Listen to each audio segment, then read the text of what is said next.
Welcome back to my channel. Market में हम लोगों ने पढ़ा था कि अगर हमारी प्राइस इंक्रीज़ होती है तो डिमांड हमारी डिक्रीज़ हो जाती है, और वहीं अगर हमारी प्राइस डिक्रीज़ हो जाती है तो डिमांड हमारी इंक्रीज़ हो जाती है। बट रियल मार्केट में कभी कभी उल्टा भी होता है। तो चलिए आज समझते हैं इस टॉपिक को। When markets do not follow simple theory, कभी कभी आपके जो मार्केट्स हैं वो आपकी जो सिंपल थ्योरी है उसको फॉलो नहीं करती। तो law of demand and supply में हम हमारे लिए वैसे तो बहुत ज़्यादा यूज़फुल है, and but real life market अगर बात करी जाए तो ये थोड़ा सा डिफरेंटली बिहेव करती है from the simplest text book picture. कभी कभी क्या होता है कि जो बायर्स हैं, तो बायर्स जो है वो आपका जो खरीदना है उसको कम नहीं करते अगर प्राइस राइज भी हो रहे हैं। और कभी कभी क्या होता है, सेलर्स भी जो होते हैं वो कैन इतनी जल्दी रिस्पॉन्ड नहीं कर पाते अगर उनके प्राइजेस हायर हो जाते हैं। तो ये एक स्पेशल फीचर है हमारे मार्केट का कि कैसे लोग यहाँ पे रिएक्ट करते हैं। तो टॉपिक है नेसेसिटी एंड लग्जरीज। अब not all goods are equally easy to reduce और इंक्रीज इन डेली लाइफ। हमेशा ऐसा नहीं हो सकता कि आप बहुत ईजी ही किसी चीज़ को आप रिड्यूस कर दें या ईजी आप किसी चीज़ को इंक्रीज कर दें अपनी डेली लाइफ में। तो रिस्पॉन्स क्या करेंगे, बायर डिपेंड्स। तो किस तरीके से उनके लिए असेंशियल है ये ज़रूरी है। नेसेसिटीज़ आता है। नेसेसिटीज़ क्या है, जो चीज़ आपके लिए बहुत ज़्यादा ज़रूरी है उसको आप बाय करेंगे ही करेंगे। अब यहाँ पे समझते हैं कि नेसेसिटी वो गुड्स है जहाँ पे पीपल फील करते हैं they must to maintain basic living standard. आप लोग अपनी रेगुलर लाइफ में भी देखते होंगे कि कभी कभी क्या होता है, हम उन चीज़ों को ज़रूर खरीदते हैं जो हमें रिक्वायरमेंट है, जो हमें बेसिकली हमें चाहिए ही चाहिए। जैसे आप एग्जांपल ले सकते हैं कुछ staple food. Staple means main foods हमारे पास, जो जैसे आप आटा ले रहे हैं, आप चावल ले रहे हैं, दाल ले रहे हैं, तो ये आपके लिए मेन फूड है। अगर ये महंगा भी हो जाएगा तो भी हम इसको लेंगे। बेसिकली मेडिसिन्स, मेडिसिन्स चाहे कुछ भी हो जाए, अगर हमें रिक्वायरमेंट है चाहे वो कितनी भी महंगी क्यों ना हो, हम उसको बाय करेंगे ही करेंगे। असेंशियल कुछ ट्रांसपोर्ट, अगर आपको जाना है तो आप डेफिनेटली आप जाएंगे। अगर आपको स्कूल जाना है तो आप जाएंगे, आप ट्रांसपोर्ट का यूज़ करेंगे चाहे आपका पेट्रोल कितना भी क्यों ना महंगा हो जाए।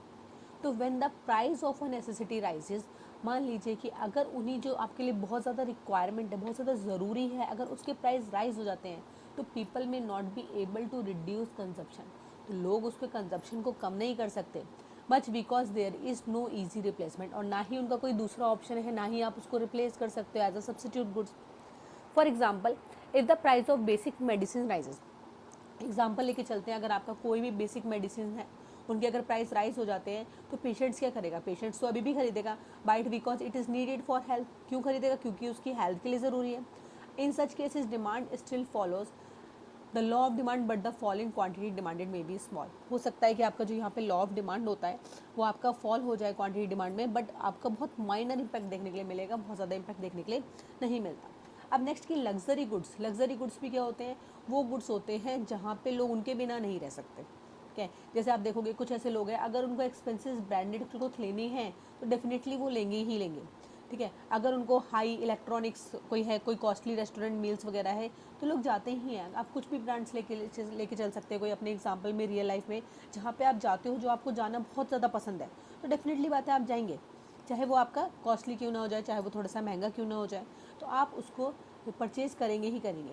When the price of luxury rises, but हम ये बोल सकते हैं कि अगर मान लीजिए किसी प्रोडक्ट का लग्जरी गुड्स है, उसका अगर प्राइस राइज होता है तो बायर्स ऐसा कर सकते हैं कि वो उसको कम खरीदना स्टार्ट कर दें। Luxury goods often have more substitute, क्योंकि लग्जरी गुड्स के जो सब्सिट्यूट होते हैं वो बहुत ज़्यादा आपको देखने के लिए मिल जाते हैं। तो these makes demand more responsive to price change compare to necessities. अगर हम नेसेसिटी के कंपैरिजन में देखें कि नेसेसिटी तो आपको लेना ही लेना है, बट लग्जरी गुड्स में हम चेंज कर सकते हैं। फॉर एग्जाम्पल लेके चलते हैं, if the price on expensive designer bag, मान लीजिए कोई एक्सपेंसिव डिज़ाइनर बैग है और उसके जो प्राइस है वो राइज हो जाते हैं, तो बहुत सारे जो बायर्स है वो क्या करेंगे, वो डिसाइड कर सकते हैं कि not to buy it more, choose a different brand, वो दूसरे ब्रांड का ले सकते हैं। नेक्स्ट इंपॉर्टेंट टॉपिक है पेरिशेबल गुड्स। पेरिशेबल गुड्स मतलब वो गुड्स आप देखोगे जो बहुत जल्दी आपके ख़राब हो जाते हैं। ठीक है, आपके 1 या 2 दिन के अंदर आपके ख़राब हो जाएंगे, ओवरनाइट आपके ख़राब हो जाएंगे। लाइक आप मिल्क का एग्जांपल ले सकते हो, ब्रेड बटर्स का आप एग्जांपल ले सकते हो। इसके अलावा सॉरी बटर श्योर नहीं होगा, ठीक है, बट आप ब्रेड का एग्जांपल ले सकते हैं। इसके अलावा टमाटो आप लोगों ने देखा होगा, अगर रख देंगे तो ख़राब हो जाएगा। ग्रीन वेजिटेबल्स आपकी आ जाती हैं। ठीक है, तो सम गुड्स स्पॉइल क्विकली, कुछ ऐसे गुड्स जो होते हैं वो आपके बहुत जल्दी ख़राब हो जाते हैं, as fresh fish, milk, vegetables, या कुछ बेक्ड आइटम्स आपके पास होते हैं, इनको हम क्या बोलते हैं, पेरिशेबल गुड्स बोलते हैं। तो फर्स्ट डेफिनेशन आपको ये वाली याद करनी है कि पेरिशेबल गुड्स क्या होता है। Perishability creates time pressure for sellers. Perishability क्या, यहाँ पे प्रॉब्लम क्या होती है, जो सेलर्स होते हैं उनके पास एक प्रेशर होता है कि हमें ये जो प्रोडक्ट है उसको सेल करना है, अदरवाइज ये खराब हो जाएगा। And this can cause unusual price behaviour, और जिसकी वजह से उन्हें कभी ना कभी उस चीज़ के प्रोडक्ट के जो प्राइस होते हैं वो बहुत ज़्यादा आपको लो भी करने पड़ते हैं। If the seller has perishable goods, अगर मान लीजिए एक सेलर के पास एक पेरिशेबल गुड्स हैं that must be sold today, तो उसे क्या करना है कि आज ही आज में उसको सेल करना है। सेलर में रिड्यूस प्राइजेस, तो सेलर क्या करेगा, उसको सेल करने के लिए उसे कहीं ना कहीं उसके प्राइस जो है वो रिड्यूस करने पड़ेंगे near the end of the day to avoid waste, कि उसका जो अगर उसने छोड़ दिया और नेक्स्ट डे तो वो वेस्ट हो जाएगा, तो उसको वो क्या करेगा एंड जो आपका ओवरनाइट हो जाएगा उसी में उसको सेल करना पड़ेगा। फॉर एग्जाम्पल अब फ्रूट सेलर, आप लोगों ने देखा होगा, आप मार्केट कभी गए होंगे, जो फ्रूट सेलर्स होते हैं वो प्राइस लो कर देते हैं और banana in the evening to sell them before they become overripe, जिससे कि पहले वो ख़राब हो जाए, बहुत ज़्यादा पक जाए। आपको पता है अगर बनाना है तो बनाना आपने अपने घर में भी देखे होंगे, तो 1 या 2 दिन के अंदर वो कैसे हो जाते हैं, थोड़े से ज़्यादा पक जाते हैं, तो जिसकी वजह से ख़राब हो जाते हैं। तो आप लोग क्या देखते हो कि वो क्या करेंगे, नाइट टू नाइट उन्हें बेचना है, सुबह आपको फ्रेश देंगे, आपको महंगा देंगे। वहीं अगर आप बहुत लेट नाइट अगर आप मार्केट में जाते हैं तो वहाँ पर आपको बहुत ज़्यादा रीजनेबल देखने के लिए मिलेंगे। Perishability can also effect buyers, perishability जो है वो बायर्स को भी इफेक्ट करता है, क्योंकि बायर्स को पता है कि जो प्राइस है यूजुअली क्या होगा, उनका जो प्राइस है वो फ्यूचर में अगर आप जाएंगे तो वो हो जाएगा लेट, वो फॉल हो जाएंगे, तो दे माइट वेट, वो भी वेट कर लेते हैं, तो which can reduce demand earlier in the day, तो उनकी क्या हो जाती है, डिमांड जो हो जाती है वो कम हो जाती है and increase demand letter.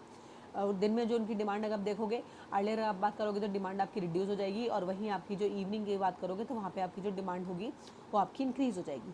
These can create price change with in a short time period, तो ये भी आपकी कुछ ऐसी चीज़ें हैं जो आपने देखा कि शॉर्ट टाइम पीरियड के अंदर प्राइसेस बहुत जल्दी चेंज हो जाते हैं। अब इसको समझते हैं, आप इसके लिए एक प्रैक्टिकल करके देख सकते हैं। आप एक लोकल मार्केट के अंदर जाइएगा और वहाँ पे ऑब्जर्व कीजिएगा एक ऑनलाइन मार्केट प्लेसेस पे, और आप कोई भी 2 गुड्स लीजिएगा, एक आपका जो पेरिशेबल हो जिसमें आप फ्रूट्स या वेजिटेबल्स को ले सकते हैं, एंड सेकंड वन इज़ जो आपका नॉन पेरिशेबल लाइक राइस और शॉप। अब आप वहाँ पे ऑब्जर्व करिएगा, प्रॉपर ऑब्जर्व करके देखेंगे कि प्राइस एट ओपनिंग टाइम, कि एक तो ओपनिंग टाइम उसका प्राइस क्या है और आप क्लोजिंग टाइम में आप उसको करिएगा। If the seller changes price, अगर मान लीजिए कोई सेलर है उसने क्या कर दिया, उसका प्राइस चेंज कर रहा है, तो उसके लिए क्या होगा, फ्यूअर बायर्स होंगे। वहीं व्हाट हैपन्स क्या होगा, अगर क्या होगा, अगर आपका पेरिशेबल गुड्स है and the end of the day, ठीक है, तो ये चीज़ आपको प्रैक्टिकली करके देखना है, तो ये आपको बहुत अच्छे से और ज़्यादा क्लियर हो जाएगा। एंड आप मुझे कमेंट करके भी बता सकते हैं कि आपने कौन से प्रोडक्ट पे ऐसा एक्सपेरिमेंट किया। Next is the expectation. Expectation क्या है, लोग क्या सोचते हैं, जहाँ अगर बाइंग एंड सेलिंग डिसीजन जो होते हैं, ठीक है, वो बेस्ड होते हैं कि क्या एक्सपेक्ट है और क्या आपका फ्यूचर में होने वाला है। तो एक्सपेक्टेशन क्या होता है, कभी कभी एक्सपेक्टेशन भी मार्केट में डिमांड एंड सप्लाई को चेंज कर देता है। अब दोनों बेसिस पे समझेंगे, first one is the demand and second one is the supply. तो अगर हम बोलते हैं एक्सपेक्टेशन अफेक्टिंग डिमांड, तो हमें पता है अगर कंज्यूमर एक्सपेक्ट कर रहा है, कंज्यूमर ऐसा सोच के बैठा है या ऐसा होने वाला है कि किसी चीज़ के जो प्राइस हैं वो जल्दी बढ़ जाएंगे, वो राइज हो जाएंगे जल्दी ही, they may have more buy more now. अगर मुझे पता है कि किसी प्रोडक्ट के प्राइस जो है वो कल बढ़ जाएंगे, तो मैं उसको आज ज़्यादा खरीद लूँगी, तो विच कैन इंक्रीज डिमांड, जिसकी वजह से उसकी डिमांड इंक्रीज हो सकती है। For example if people here at the price of cooking gas, आप सब लोगों ने सुने होंगे कि जो प्राइस है कुकिंग गैस के वो क्या हो गए, ऐसा सुना है कि उसका जो प्राइस है हो सकता है गैस में राइज नेक्स्ट मंथ। मुझे पता है कि नेक्स्ट मंथ अगर उसके प्राइस राइज हो जाएंगे तो हम आज ही उसको फिलिंग करा के रख लेंगे, तो दे में रिफिल सूनर इंक्रीजिंग डिमांड, वो पहले ही करा लेंगे, उन्हें लगेगा कि डिमांड बढ़ जाएगी या फिर वो एक्सपेंसिव हो जाएगा, तो हम आज ही उस चीज़ को ले लेंगे। इफ़ कंज्यूमर, अगर मान लीजिए कंज्यूमर को एक्सपेक्ट है कि फ्यूचर में उसका प्राइस कम होने वाला है, तो वो थोड़ा वेट कर लेंगे, यार जब वो सस्ता हो जाएगा ना हम तब उसको बाय कर लेंगे, तो विच कैन डिक्रीज डिमांड, जिसकी वजह से डिमांड क्या हो जाती है, डिक्रीज हो जाती है। तो for example if a buyer expect, मान लीजिए एक बायर है वो एक्सपेक्ट करके बैठा हुआ है, एक नया कोई फ़ोन का मॉडल आया हुआ है, ठीक है, तो वो क्या हुआ है, हमें पता है कुछ टाइम बाद सस्ता हो जाएगा ड्यूरिंग अ सेल, तो हम वहाँ पे वेट कर सकते हैं, रिड्यूस कर सकते हैं अपनी डिमांड, करंट डिमांड हमें जो चाहिए हम थोड़ा सा वेट कर लेंगे। Next one is the expectation affecting supply. अब यहाँ पे हम समझते हैं कि seller also respond to expectation, seller भी कहीं कहीं आपका सेलर भी हमेशा क्या होता है, एक्सपेक्टेशन करते हैं, उन्हीं के बेसिस पे रेस्पॉन्ड करते हैं। If seller expect price to rise soon, अब सेलर को पता है कि कल इस प्रोडक्ट का प्राइस बढ़ जाएगा, तो वो क्या करेगा, वो तो कल बेचना चाहेगा ना, क्योंकि कल प्रॉफिट ज़्यादा होगा, तो दे में होल्ड बैक गुड्स, तो वो क्या करेगा, अपने सामान को होल्ड करके रख लेगा, विच कैन रिड्यूस सप्लाई, और अपनी सप्लाई को क्या कर देगा, कम कर देगा, वो क्या चाहेगा, कल बेचूंगा मैं। फॉर एग्जाम्पल अ ट्रेडर, एक ट्रेडर है और उसने स्टोर कर रखे हैं कुछ अनियंस, ठीक है। If a price rise is expected, उसे पता है कि इसके प्राइस कल बढ़ जाएंगे, तो वो अभी क्या करेगा, कम निकालेगा और कम मार्केट में क्या करेगा, थोड़ा आपको कम देगा। कल वो वेट करेगा कि जब उसके प्राइस हाई हो जाएंगे तब मैं इसको मार्केट में सेल करूँगा। If sellers expect price to fall, मान लीजिए एक सेलर है, उसको लगता है कि इसका प्राइस यार कल फॉल हो जाएगा, डाउन हो जाएगा, तो दे मे सेल मोर क्विकली, वो चाहेगा कि मैं आज इसको प्रोडक्ट को बेच दूँ, विच कैन इंक्रीज सप्लाई, जिसकी वजह से आपकी जो सप्लाई है आज क्या हो जाएगी, वो बहुत ज़्यादा इंक्रीज हो जाएगी। फॉर एग्जाम्पल, मान लीजिए एक शॉप है और वो क्या चाह रहा है कि वो अपने जो जितना भी उसका स्टॉक है उसको क्या कर दे, वो क्लियर कर दे।